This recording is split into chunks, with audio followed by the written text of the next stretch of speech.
On Mother's Day, most daughters send flowers. My mother sent me an itemized invoice for $347,000. The subject line? The cost of raising a disappointment.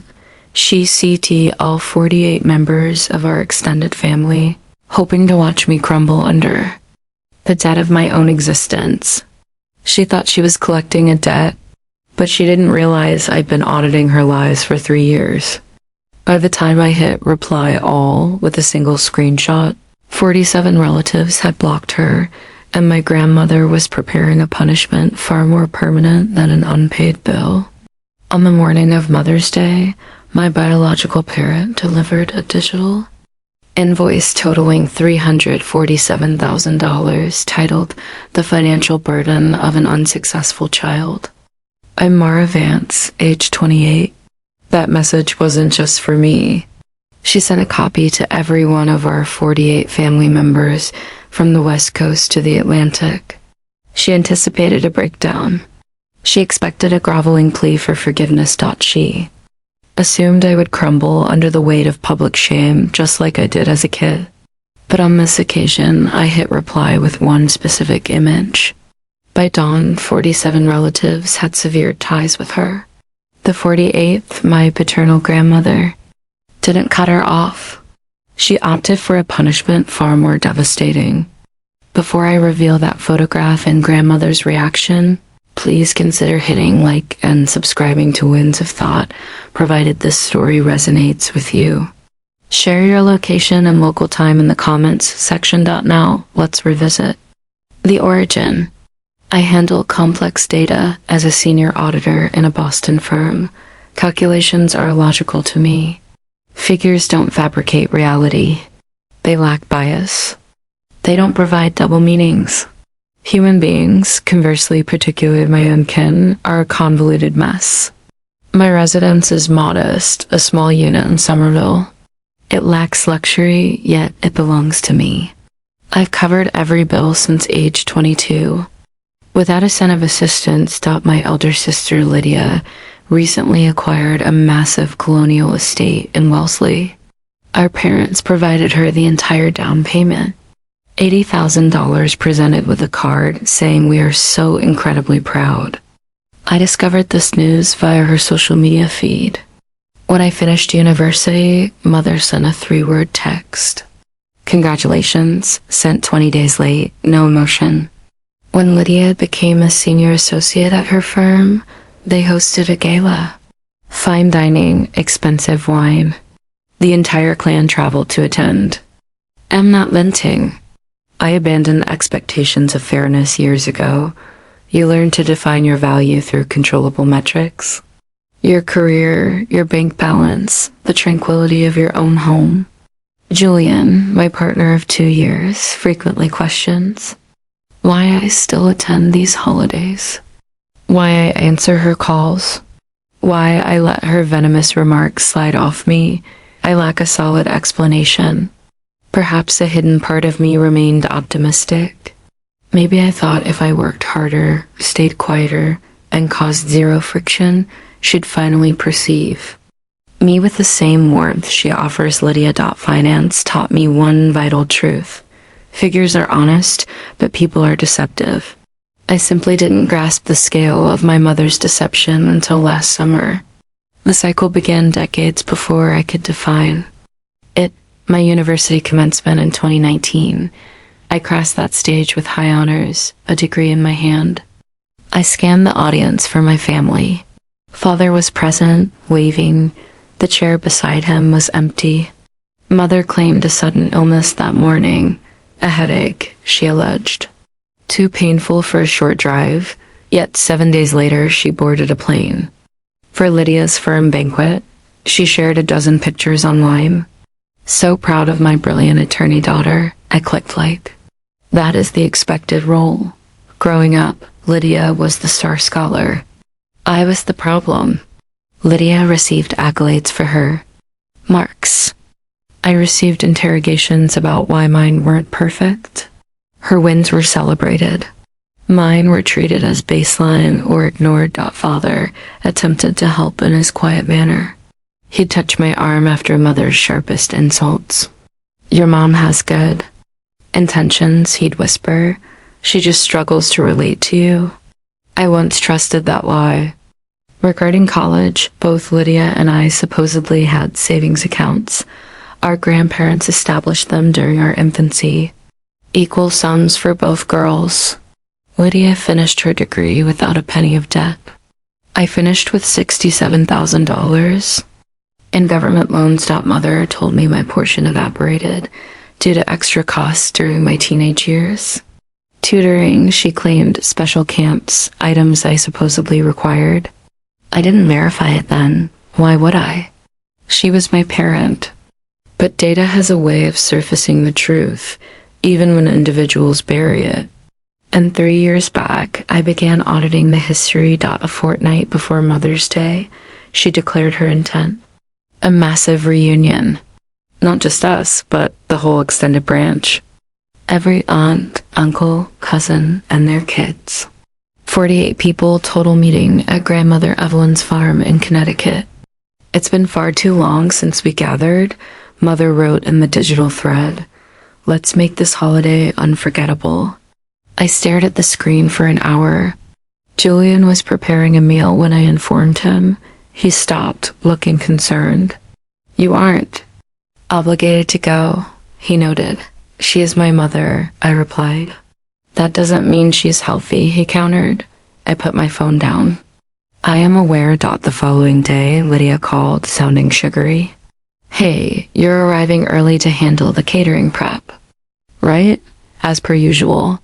As per usual? Meaning I show up at sunrise to labor while she arrives at midday with a pricey vintage and a silk outfit? Fine, I said. As per usual, after disconnecting, I opened my laptop. There is a specific directory I keep hidden deep in my drive. I labeled a contingency, just a word, just a safety measure. I hadn't viewed it in months. That night, I clicked it open. 3 documents inside, a screen grab, a digital file, and a grid. I've been gathering these for 3 years, ever since I stumbled onto something I wasn't meant to find. I told myself I was saving them just in case, that I'd likely never need them. I shut the laptop and tried to rest, but sleep eluded me. Something about the way Mother organized this event, the scale, the urgency, the demand for total attendance felt like a trap. I just didn't realize I was the target. On the holiday morning, I reached the farmhouse at 7. The dawn was cold. The White House looked identical to my childhood memories.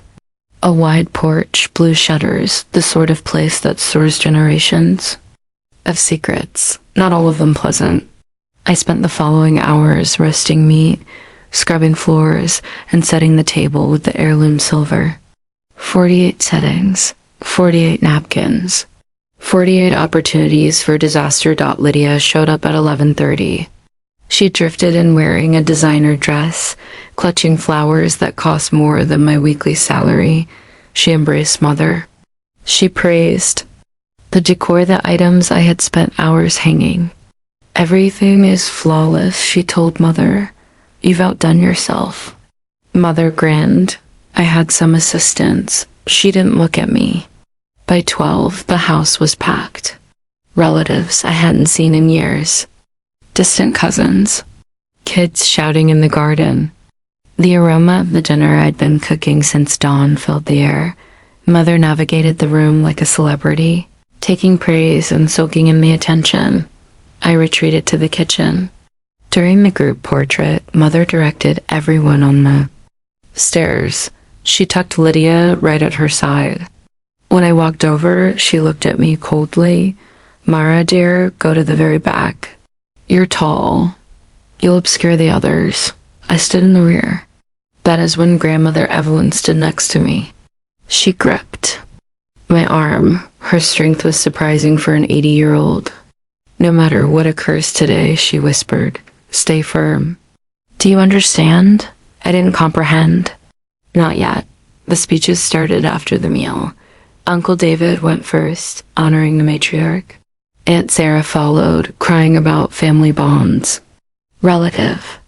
After relatives stood, praising Mother specifically, honoring the woman who gave up everything, I remained mute. I'd learned long ago that my perspective wasn't invited. Then Mother rose. She smoothed her dress. She gripped her glass. The room became silent with expectations. "Thank you for coming," she started. Her voice was that warm, artificial tone she used for crowds. Raising children is the most selfless task, yet the most grueling. Murmurs of agreement followed. I've been gifted 2 daughters, 2 very different souls. She paused, letting the weight land.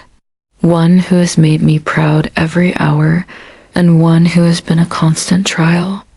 Every eye moved toward me. I felt the judgment like a physical heat. I've reflected on what parenting truly costs, the hidden bills we pay. She reached for her device. So I've prepared a unique presentation. A gift for all of you, and for one daughter specifically. Her finger tapped the screen. All around the room, devices began to ping. Notification after notification. "I want everyone to witness the exact price," Mother said, staring at me. "The cost of raising a disappointment." The hall went silent, and in that moment, I realized what Grandmother had tried to signal. This wasn't a party. This was a public trial. 48 screens glowed. I saw hands grab phones, saw heads tilt, saw faces turn from curiosity to horror. The subject line, the price of a failure. The content, an itemized log of my life. Birth expenses, $12,000. Diapers, $2,000. Clothing, $15,000. Braces, $8,000. Summer activities, $4,000. My first vehicle, $12,000. University housing, $48,000. Mobile bills, $8,000. It continued. $347,000. Mother read the lines out loud, her voice ringing through the quiet. Orthodontics, $8,000. Does she ever express gratitude? Birthday celebrations, $1,200. Did she ever value one? Someone chuckled nervously. Others looked at the floor. I stood rooted at the kitchen threshold. 48 sets of eyes. Some mocking, some pained, some refusing to look. "This is what a selfish child costs," Mother went on. "This is what failure looks like in a ledger." She had a physical copy framed, literally framed, in a gold border that matched the room. She walked to the wall and placed it above the fire, right beside our family photo. "A permanent record," she said, turning to me. "For everyone to see. The group waited for my tears, for my apology, for me to run. I'd done it before. Every holiday, every dinner, I'd swallowed the bile and pretended. My limbs should have been trembling. They weren't. Because in my pocket was a file called contingency, and Mother had just given me the signal to release it. I didn't move. I let the quiet linger. I let her enjoy her perceived triumph. I let the room hold its breath, waiting for the usual scene. Mara cries. Mother plays the victim. I played that character for 28 years. Not today. My thoughts move through the past. Every holiday where I was an afterthought. Every grade. That was never good enough. Every time I said sorry for merely taking up space.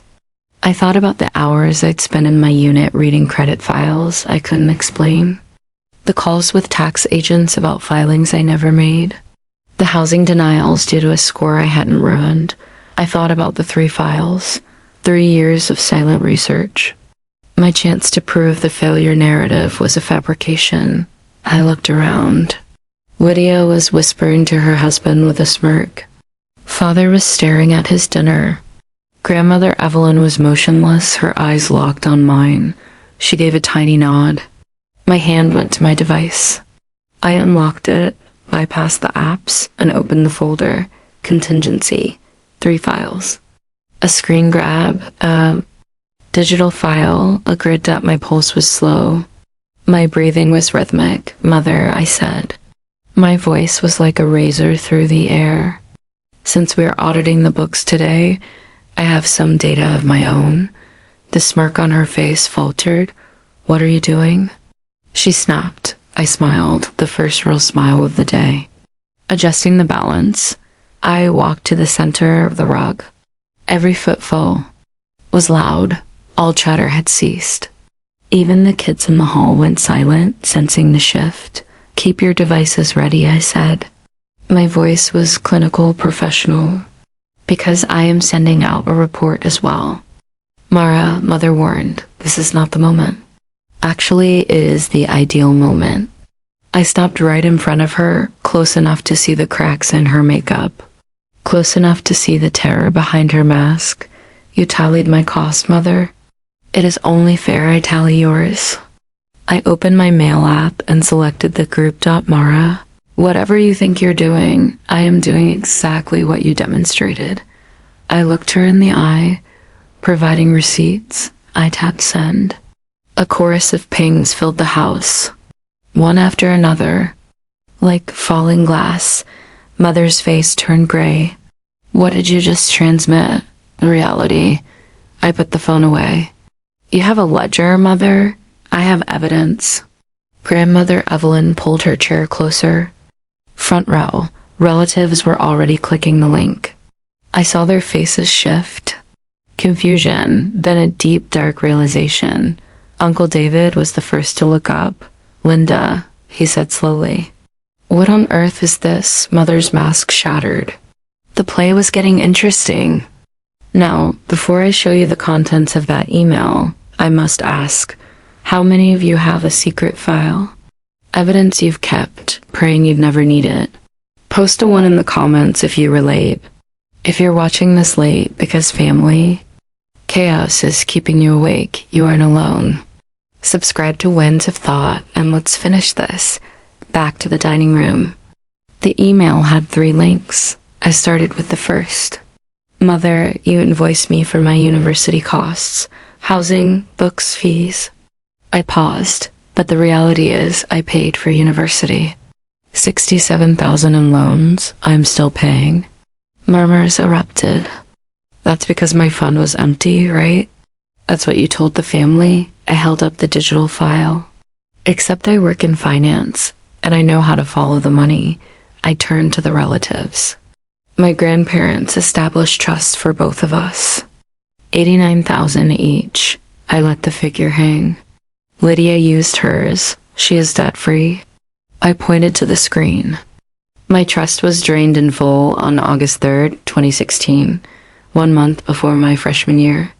The funds were moved to a private account held by Linda Vance. Aunt Sarah gasped. $89,000, I said. Moved to Mother's personal bank. 7 days. Later, she bought a new luxury car with cash. That was for family needs, Mother shouted. I understand bank logs, I said coldly. I understand wire codes. I understand that you robbed my future and let me drown in interest while you drove a Lexus. Father stood up. He looked sick. Linda, is this accurate? Mother tried to speak, but I wasn't done. That is only the first chapter, I noted. The room had become freezing. The looks toward Mother were changing from pity to disgust. I opened the second link. For 2 years, I've received letters from the IRS. Audits, warnings. I thought it was a clerical error.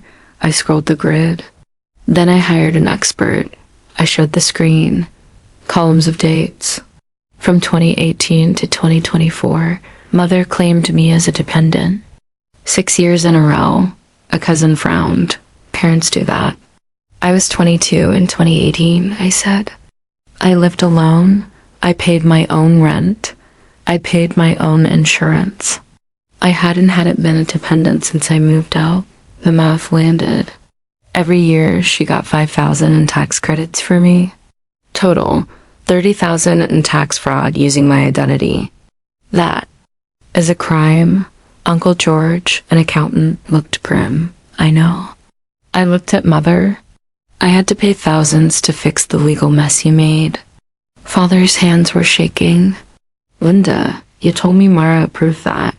Richard, stay out of it. She screamed, but it was over. The room was turning, and I had one final document. I let the silence grow. Mother was looking at me with something new. Panic. There is one more thing, I said softly. I didn't open the third file yet. Instead, I asked, Mother, do you recall my first apartment application in Cambridge? She was silent. I was denied. The agent told me my credit score was 500. I was 22 with a record like a bankrupt gambler. I paused. I had never missed a bill. I didn't even own a credit card. Realization dawned on the group. So I ran a full report. I opened the third file. Credit applications, bank statements, all in my name. 3 cards opened in 2016, 2017, and 2018, all using my social security number, all maxed out. 47,000 in debt on my name for things I never bought. Aunt Martha choked. This is identity theft, George said. Linda, this is a felony. It took years to fix my name, I said. But I kept the signatures. Lydia was reaching for her bag. Sit down, Lydia. She stopped. You're involved. I met her eyes. Because one of those cards was billed to your apartment. Lydia's face went white. I didn't know. She began. Stop. Have the delivery logs, your address, your signature on the Gucci packages. The room looked at the golden child. You wore my stolen credit to your own wedding. I showed a receipt for a ring. $8,000. Lydia's husband stared at her hand. You wore that diamond while your sister was being sued. I asked, did you know, or did you just enjoy the perks? Lydia's voice cracked. Mom said it was an emergency. She said you'd never find out. An emergency that lasted 4 years. I asked, buying designer bags is an emergency? Aunt Sarah stood up. Victoria, how could you? I didn't know it was illegal. Lydia sobbed. She told me Mara would never check. She told you to help her rob me, I finished. And you did. The noise in the room was rising. People were arguing, grabbing coats, looking for an exit. But there was the final screen grab, the one I'd held for 3 years, the one that explained the hate. I looked at Mother. She was shaking. One more file, I said. The big one. Mother saw the room slipping. She changed roles. She started to sob. She clutched her chest. I can't believe this, she wailed. I gave my life to this girl, and this is the thanks I get? Some relatives wavered. We are trained to comfort a crying woman. I made errors, but I did it for the family. She cried. She grabbed Father's arm. Richard, tell them. I only wanted us to be safe. Father stayed rigid. He didn't touch her. Mama, help me. She turned to Evelyn. You know, I'm not a monster. Grandmother Evelyn didn't move. I am listening. Linda, she said. I'm hearing every word. Mother's eyes turned predatory. Fine, she hissed. You want to air our laundry? She stepped toward me. Let's talk about why then. Let's talk about why you were always different. There are secrets you don't know, little girl. Things I protected you from. She thought she had leverage. She thought her secret was a weapon.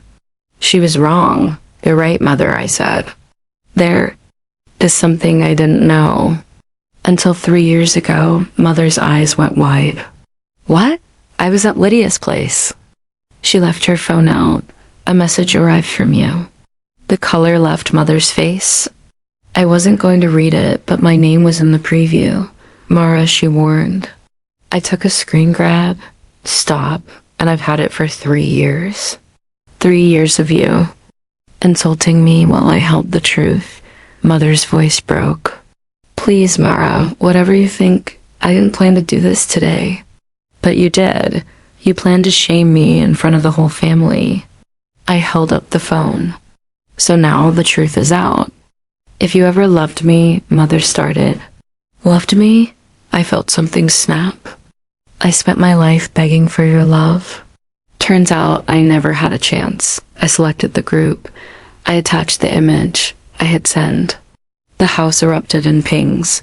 48 alerts like gunfire. Mother lunged at me. Delete it. Make them stop.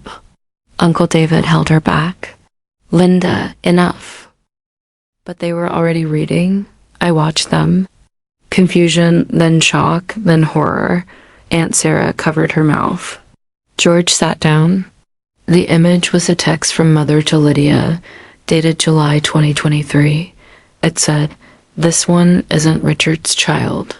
Don't tell anyone. If he finds out, he'll leave and I'll lose the house." The house went dead silent. Then Father spoke. "Linda." His voice was a ghost. "Is this true?" Mother was trembling. "It's not. I can explain. Is it true?" He roared. 28 years of marriage. A daughter he raised as his own. Mother couldn't answer. It was Lydia who broke. "It is real," she whispered. She sent it to me, made me swear to keep it quiet. Father made a sound of pure agony. He turned and walked out. "Richard," Mother screamed. The door slammed. A car engine roared away. Mother looked at me with pure fear. The silence was heavy. 48 lives rewritten. I wasn't his biological daughter. The man who taught me to drive, who helped me with math. He wasn't my blood, and she knew. Suddenly, the puzzle pieces fit. The hate, the labels, the way she looked at me like a mistake. I wasn't a disappointment, I was evidence. "You spent my life punishing me," I said. "Not for my faults, but for yours, Mother's." Mouth hung open. I was 17. She cried. I was scared. "I thought if I never told." "You thought if you made everyone hate me, no one would believe me," I said. "Every time you saw me, you saw your lie." She didn't deny it. "You tried to make me disappear so you could feel safe," I continued. Grandmother Evelyn stood up. She walked to Mother. I thought she was going to hug her. Instead, she looked at her with pure loathing. "I suspected," Evelyn said. "For years, I saw how you treated that girl. But this, Linda, you lied to us all." 2. Richard, to me. Mother sobbed, but no one moved. The group began to fracture. People were leaving. Angry whispers filled the air. Poor Richard. 28 years of lies. I can't believe her. Aunt Sarah grabbed her bag and left. George followed. The exodus had begun online too. People were blocking Mother, leaving the family chat. Mother lunged for my phone again. "Stop them." Uncle David held her. I watched her. World collapse. Grandmother took my hand. "Come with me," she said. She led me past the staring relatives. Through the glass, the driveway was emptying. "You are still my granddaughter," she said. "Blood doesn't change that." I believed her. I found Father in the lot. His car was idling. He was staring at the wheel. I knocked. He unlocked the door. We sat in silence. "I'm sorry," I said. "Don't," he replied. "You did nothing wrong. I never wanted this for you." He laughed, a hollow sound. 28 years, he said. "I raised you. I loved you. DNA doesn't change that." We both cried then. "You're still my dad," I said. "And you're still my girl." He squeezed my hand. "That's the only truth I need. Whatever happens, that stays." He pulled me into a fierce hug.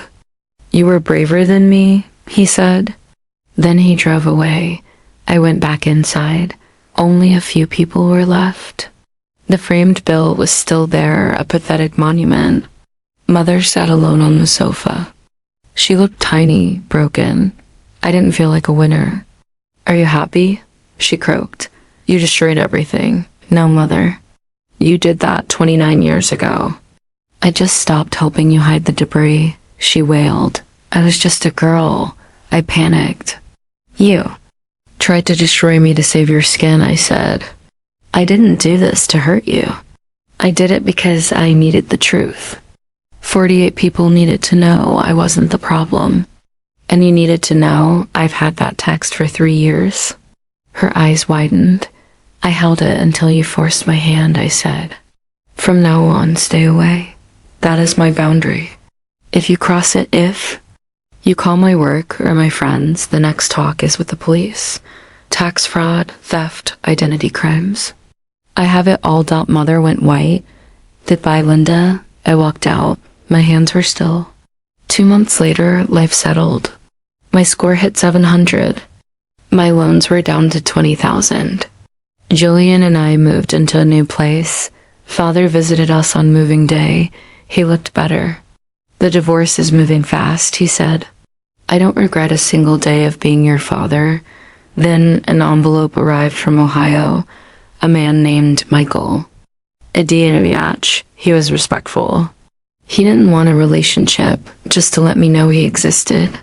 He and Mother had been co-workers once. I stared at the letter for days. Julian said, "This is your choice."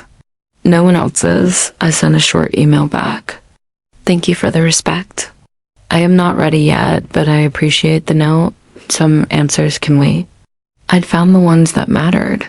Mother showed up at my office last Tuesday. She looked old. "Bianca, wait." She called. "You blocked me." "That was the point," I said. "We aren't having a moment, Mother. You rob me. You lie about me. You abuse me. We are nothing. You can't cut me out." She cried. "I can," I said. "And I am. Goodbye." I drove away. I saw her in the mirror, shrinking. My hands were steady. That is freedom. If you're listening, remember, you are not what they call you. You aren't the disappointment. You're a survivor. Mother sent a bill for $300,000, but she never calculated the cost of my broken heart. There's no price for that. I don't know the future, but I know I am free. Dad and I have dinner every week. Grandmother calls. Life goes on. Better, mine. My name is Vance, and my account is settled. If this hit home, tell me your story in the comments. Subscribe to Winds of Thought for more. Your value is not defined by those who failed to see it. My bill is paid in full.